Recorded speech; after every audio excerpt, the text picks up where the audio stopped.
how do I start with building a team in the Philippines? I have no idea. Great question. First, you want to start with the pay. Next up, managing in the Philippines is probably the next one. And I think I kind of need to create a video about this. The challenge is creating a video and being tactful in addressing some of the challenges without it being racist, because some of the challenges with hiring resources based in the Philippines, and I say that rather than hiring Filipinos, right? Most people go straight to Filipinos are blah, blah, blah, blah, blah, right? Which is like putting a whole culture and a whole bucket of humans into a box when that's not actually the case. People who live in the Philippines and who have been raised in the Filipino culture will have particular dynamics because of the culture that they are a part of and the culture of online work. And I think that's the most important thing that I can probably try and help decode for business owners. One of the challenges is there is a culture of disappearing, or I don't want to just call it ghosting because it's a little bit more nuanced than that, but there's a culture of, if something isn't working out, avoiding having the tough conversation and avoiding being transparent about things not working out. And sometimes that results in somebody leaving the business without communicating. And I could talk to you for an hour on the cultural reasons for that and the cultural history. And like the Spanish enslaved the Philippines for like 300 years. And so there's all of these like generational cultural nuances that come into play in very small amounts in the work culture, particularly where you have external countries hiring Philippines-based team members. You know, if like you're a history geek, it's like, well, isn't this just another version of colonization, right? Isn't this just another version of like, you know, foreign countries taking advantage, which in a way it is. We're taking advantage of, we're not exploiting, but we are taking advantage of arbitrage in the different economies. Anyway, without me going into a fucking TED talk, the short version of what I'm saying is there are cultural challenges with making it gel. One of those is resources can at times leave the business without much warning or without much explanation. And that is a dynamic to be managed. And one of the first things that we tend to say in hiring is hire in pairs, because you might have someone that doesn't work out. You might have someone who leaves the business without letting you know. And it also really makes sense that when you're training someone, and this is pretty good for any business, regardless of where you are hiring, when you're training someone, if you're training two people at the same time, then they can help train each other and keep each other accountable. And if one person leaves the business, then there's another person there. And so to make a Filipino joke, it's buy one, take one, which means, which is buy one, get one free. We'd call that in Australia.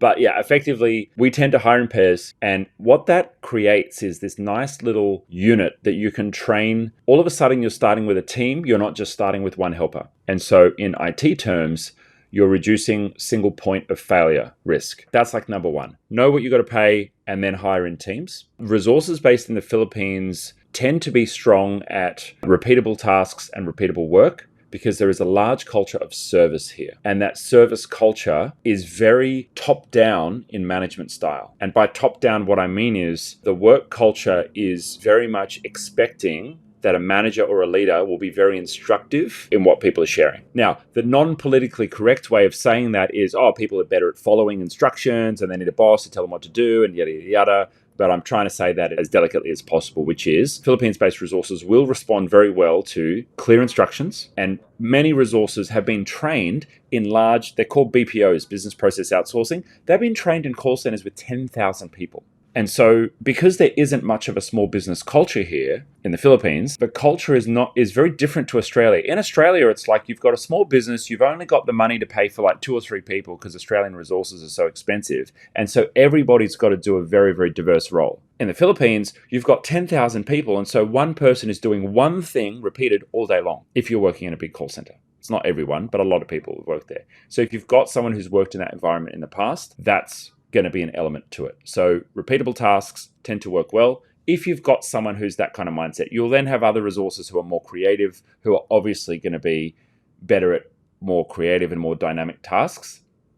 But that's up to you and your recruitment. That's up to you and your recruitment process. And if you understand the history, you can understand some of like the cultural dynamics that play into that as well. Filipinos culturally are quite shy. And so don't expect someone to be forthcoming, standing up to authority until trust has been built. And so you'll need to build trust with your team, and you'll need to really gently build a culture in your business where it's okay to speak up, it's okay to share your ideas, Everyone has permission to share their ideas. That takes time to build. The perception of many foreign business owners who are starting to outsource to the Philippines or starting to build teams in the Philippines, in that cultural dynamic that is different, many people will say, oh, well, when I hire in the Philippines, people don't take initiative, or people don't speak up, or people don't want to problem solve, or people don't want to put forward their ideas. And the reality is that the culture is just very, very respectful of authority. And so it's not really in the culture to challenge that authority at all. Yeah, I love culture. I would love to hear this. Yeah. That's part of the fun of doing business across different countries. Part of the fun is it's not about coming in and saying, okay, you should be different in your culture,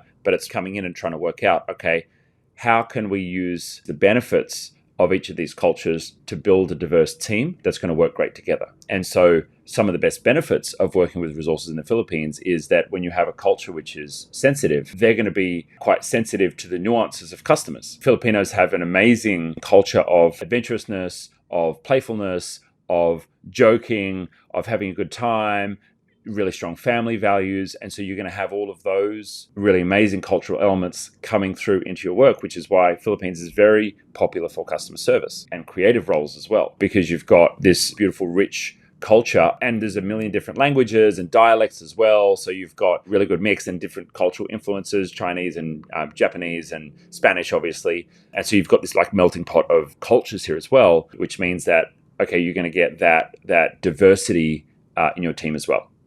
Sounds like is exactly what I envisioned. Yes. Just fun, create customer service and creative services. That's how Yeah. I see the Philippines as well. Like, And most fellows love to travel. So you've got a travel business. You're going to tap into that sense of like wonder and the sense of adventure. Like that's a big, big part of the culture. You're going to tap into that nicely.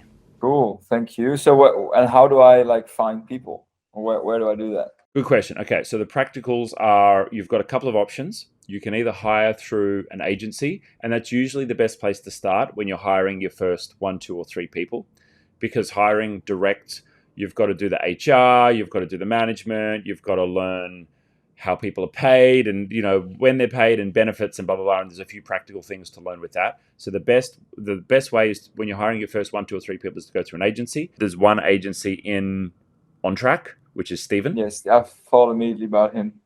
Yeah, great. So probably have a chat to him. And then once you've got a team kind of like starting to be built and you're a little bit more comfortable with the management, then you can probably start hiring directly. And then the website that we have had a lot of success with is called onlinejobs.ph. It's like Seek for the Philippines for people who are looking to work remotely. Start with your first couple of people through an agency. That's the best way to get started. And then, when you're ready to start then like scaling up, then you can start to look at, hiring yourself, and you'll, be interviewing yourself. And if you want to model how we hire, you can see our job ads. If you go to itgenius.com, we've got a careers page, and you'll see how we hire, and our full hiring process is there. And you're welcome to copy anything that you see there. Don't copy the ads word for word, but you can use them as inspiration. But on that careers page, you'll see that we actually have our values. I've got a letter there from the founder saying, hey, this is the kind of people that we're looking for.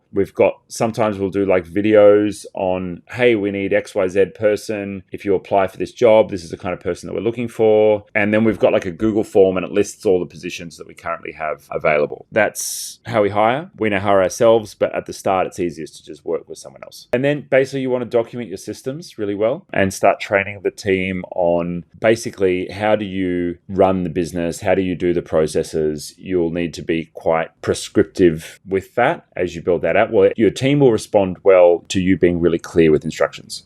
Yeah, I've been every time I'm on social media and I'm making posts, I'm trying to make every step by step like Great. Clear. This is the next thing Make that I'm going as you go. Great. What is it like? How much is it like pay rates? Because I've heard you say it a couple times. Yes, the most basic role, if you're hiring directly, will be around 20,000 pesos per month. You could pay someone less, but it's probably not in their best interest to be living on less than that. So 20,000 PHP to AUD. So this is per calendar month, which is important for you to understand.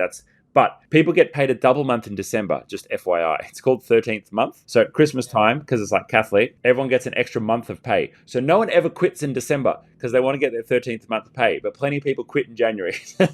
Weird shit like that you'll just get used to, right? It's in Europe as well. Okay, there you go. Okay, I didn't know that. So 20,000 pesos, Philippines pesos per month, not Mexican pesos, Philippines pesos per month is 550 Australian dollars. That's the absolute basic wage. Yeah. Wow.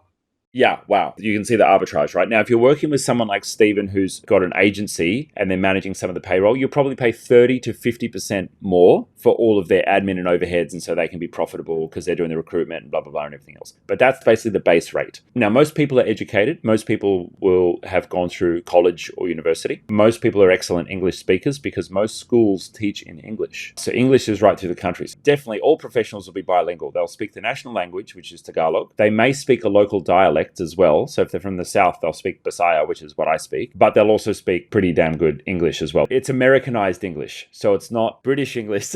So you'll get like American spelling, and if you've got Australian customers, it'll be weird, but like everyone speaks a different version of English, and most of your customers are European, so that shouldn't be too much of a problem for you. Let's say if you want someone who's worked in a corporate call center before or a corporate business, then you might pay 30,000 pesos per month, which is a bit more. If you want someone who's been a team leader or a senior manager, they're probably going to be earning 40,000 pesos per month or 50,000 pesos per month, right? And right up to someone who's like an executive, they might be on 100 or 200,000 pesos per month if they're like a general manager of a business. But as you can see, like the pay variance is a lot. Most of our team are paid between 25 and like 40, 50,000 pesos a month. There's a culture of virtual assistants. So if you go to like Upwork, you'll have people who are professional virtual assistants, and they might be earning 2,000, 3,000 US dollars per month, which is fucking way, way, way, way, way different to basic employment. But obviously they're freelancers, and so they don't have the same job security. I mean, this is a country with 110 million people. So there is income gaps. And so you'll have some people who've just made it as a hustler and as a virtual assistant in the VA industry. They will command a certain amount of money because they've got enough foreign business owners to pay expensive rates for them. And maybe they're a better worker, maybe not. Not always. Some businesses are happy to pay that premium. I personally don't, because it doesn't suit our business model. And let me tell you, we have fucking phenomenal people who we pay 20, 30,000 pesos, which is more than they would earn in a call center. They get a better work experience than working in a call center. They're valued as part of a team. They get to work from home and spend time with family. It's Catholic culture, so being able to spend time with family is very important. The commute is fucking terrible. If you're in Manila, you might commute 2 hours to work each way, and you're in open jeepneys in carbon monoxide each way in 30 degrees and 90% humidity. It's fucked. And people do that all day for years and years and years and years. So someone working at home is a massive, massive, massive privilege. During pandemic, most people were working at home, even in call centers, but many people have been pulled back into the offices. And so you're giving someone a really great job having them work at home. But if you're only paying basic rates, some people will have a side gig. Some people will moonlight and work 2 jobs at once. You've got to be very, very vigilant for those things. And some business owners will install computer tracking software and time billing software and all those kind of things. I'm not a fan of those. My personal opinion is if you have a strong management culture in the business and you have a strong culture of performance and you set appropriate KPIs, you'll see whether or not people are working. And you really just got to set the tone. But I guess to an extent you have to expect someone's going to have a side gig, or they're going to be helping out with their auntie's business. Some people are going to be breeding cats on the side, making a little bit of extra money. Like, the reality is this is a developing economy, and everybody wants to get ahead and everybody wants to look after their family. That's also part of the culture as well. It's in the culture to be doing as much as you can to earn income, not just to support yourself, but to support your family as well. Expect that, even though I try and mitigate it as much as possible, because we want people to be like cognitively switched on to the work that they're doing inside our business. We don't want them thinking about their fucking side hustle when they're meant to be answering a call from one of our customers or replying to an email from one of our customers. But that's something that you're going to have to constantly manage. The nuance of managing that effectively is, how do you manage that without being super controlling? And how do you manage that while building a culture of performance without the culture of a BPO or a call center, which is, in those large organizations, you've got 10,000 people, but no one gives a shit about the end staff members because labor is effectively dispensable. And so people are treated, in my opinion, as if they are dispensable. So when people are treated like that, they feel like, oh, well, I'm dispensable here, so fuck putting in any effort. Makes sense. Yeah. The challenge then is to kind of like break that culture in the new team members that come into your business. And so it's kind of like swimming upstream. You've got to build enough positive culture in your team that you can go against the culture that they've been exposed to already in a large BPO or a large organization, and hopefully build a feeling of you are valued, you are appreciated, your tenure here is valued. You know, you staying in the business is valued. That's going to result in you having good performance from your team. But it's also like, I think, a good thing to do as a human. You said like you give like bonuses or something? Oh, yeah. But yeah, bonuses work well. That's a funny thing. Like in Australia, we're a very egalitarian society, right? You know, Australian culture is kind of like, look after your mates. We're all equal. We're all in this together, right? Because there's only 20 million people. We're a small country, right? The Philippines is a little bit more, I want to get ahead for myself and get ahead for my family. And so in that culture, teams respond better to individual performance bonuses. And it's funny, like this is a lesson in culture because Scott, our CEO and IT Genius, and I were like, hey, let's put in team bonuses. So if the team does really well, they'll get XYZ bonus. And sometimes we would do monetary bonuses. Sometimes we would do non-monetary bonuses. It was funny when we had team bonuses, the team hardly performed very well with the team bonuses. But when we had individual bonuses, like it was ridiculous. Yeah, it was crazy good. And so even though it was against what we thought would motivate us, the team really loved a particular kind of motivation. Yeah, that was interesting. So the example is when we get a 5-star Google review, it's obviously really good for the business. And so what we do is for each one of our team members, we say, hey, we really want you to look after our customers really well. When you are dealing with a customer, after you've closed the ticket or worked with a customer, here's a script that we want you to send asking for a Google review. And the script is pretty straightforward. Hey, thanks. We hope we've done an amazing job. We really aim to be a 5-star service here. If there's anything that was less than 5 stars, please let us know and we'll send on that feedback to our management. But if you did feel that this was a 5-star experience, we'd really love a review. Here's a link to our Google Plus page. Please leave us a review. Thanks very much. And you could do the same thing on TripAdvisor, right? That's probably the best platform for you to hack as you're doing that. But to a lesser extent, Google reviews are good for every single business, so that would be good for you too. We said to our team, if you do that, I think it was like $10 or $20 or something like that, they get as a bonus every time they get a 5-star review from a customer. We get them every day now. So that 5-star customer service is built in. And now we've got hundreds of them on our Google page, and that really helps the business. So a good resource for that, there's a book called Drive by Daniel Pink. Basically, that goes into detail on the difference between extrinsic motivators and intrinsic motivators. External motivators like bonuses, like team bonuses, like commissions, work for a period of time, but then their effectiveness actually drops off.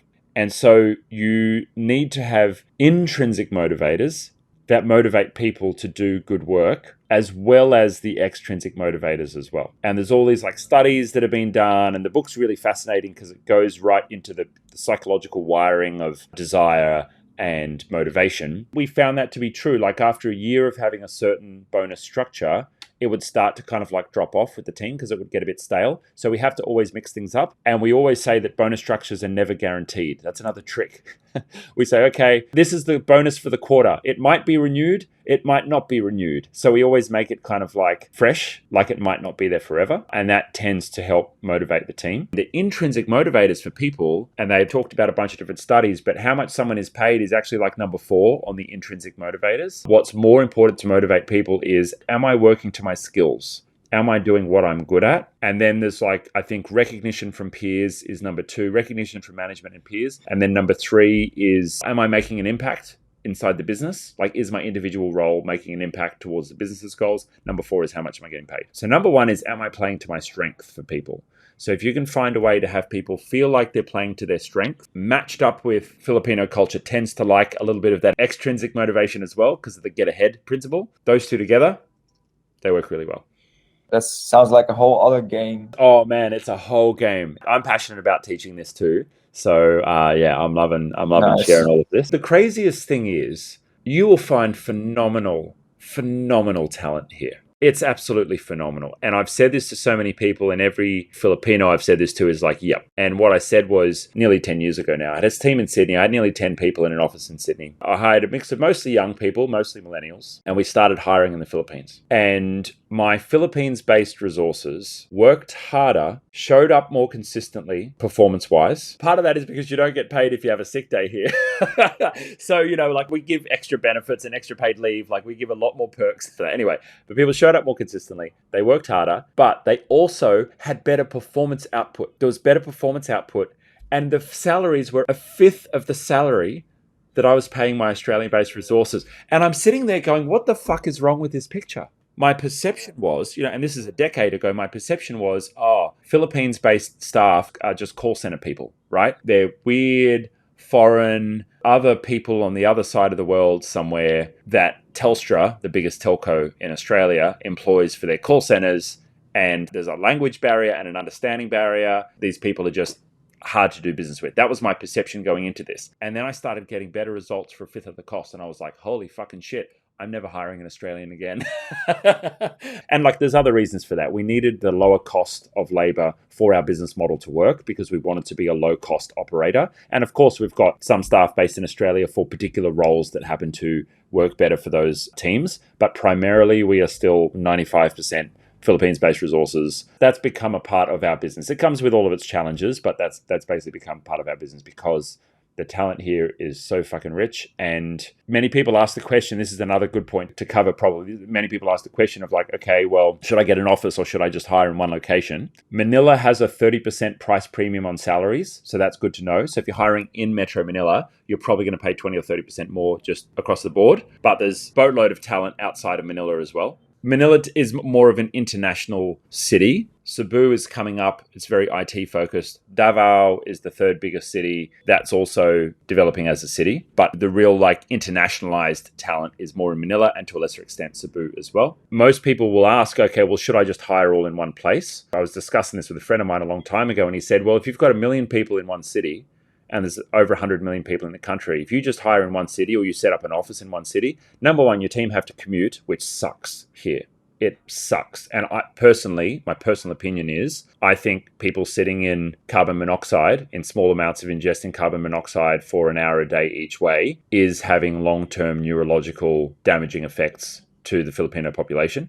I think that's very, very dangerous health-wise. And I think that impacts people's ability to do cognitive work in a professional setting. My personal opinion. Don't necessarily have the hard data to back that up scientifically, but personal opinion. But secondly, if you're restricting people to one particular location, then you've only got 1% of the talent of the country. If you've got 1 million people in the city, that's 1% of the talent in the country that you're restricting yourself to. And we've found the most amazing talent everywhere. We've got people who live on fucking islands, who have got a backup generator and backup internet connections. Speaking of which, that's probably something good to cover. But yeah, you're going to find talent everywhere. So my recommendation is having teamwork at home. The challenges that comes with are internet, background noise, power interruptions. You're in a developing country, so you have challenges with that. And so we've got some basic rules in place for that. You have to have good internet. You have to have backup internet. Ideally, you've got to have reasonable power, and you have to have some kind of backup solution for your power, which means a power bank for your phone and a laptop that can last a couple of hours if something goes wrong. Some team members will have either a small generator. Sometimes they'll jerry-rig a car battery into a 12-volt laptop socket so it can run the router and run the laptop. Someone sent me a photo of that and I'm like, what the fuck is that dodgy fucking wiring and shit? But, as a Westerner, you'll be like, okay, this is just hashtag developing economy, stuff that you've got to learn and understand that's a part of it. But it's the savviness of the Filipino culture is what you get to appreciate as part of the process. And then number 3 is internet. And so everyone's got a mobile phone. They can tether off the mobile phone, but you will need to instruct the team. Remember, the team will respond really well to instruction. You need to instruct the team. You need to have backup power. You need to have backup internet. Number 3, a backup location. And so our policy is, if you're unable to work for more than 15 minutes, if you've got a work interruption, no matter what that is, family issue, emergency, and all kinds of stuff will happen from time to time. Maybe there's a fire in the neighborhood. Maybe there's something going on outside the house, family problems, whatever. If you're offline for more than about 15 minutes and you need to stop work during your shift, you must communicate that just via Google Chat inside Google Workspace. You must communicate that. If you're unable to work for more than an hour, you need to either take the day off. So if it's family leave or sick leave or whatever, all those policies apply, right? But if it's just like an interruption, if you've got no other reason that you can't work except that you're just interrupted because of power or internet, after 1 hour, you go to your backup location. Could be a friend's place, could be a co-working space, could be a mall, could be a Starbucks, plenty of places that you can go to and get work done. And the final piece of that is noise control, because you'll have chickens, motorbikes, taxis, family noise, like all the standard kind of like background stuff going on, and there's not very good sound deadening. They need to have a noise cancelling headphone. Funnily enough, we've tested many solutions over the years. You can get like professional headsets from call centers, but we found what lasts the longest is gaming headsets. Going and getting like a gaming headset from a gaming store that just plugs in via USB to your desktop, that's the best solution, because they've got good noise cancellation, they're comfortable to wear all day long, and they tend to be a bit more durable than buying like a Plantronics $300-400 professional headset, which break. After about a year, they just start falling apart, which I think is planned obsolescence. Whereas the gaming headsets, they're really designed to be used for like 16 hours a day by gamers, and probably like thrown around a little bit as well. So we found that's the best solution. I think I've covered everything. That's like a masterclass in building your team in the Philippines. That's pretty dope. Yeah, that's awesome.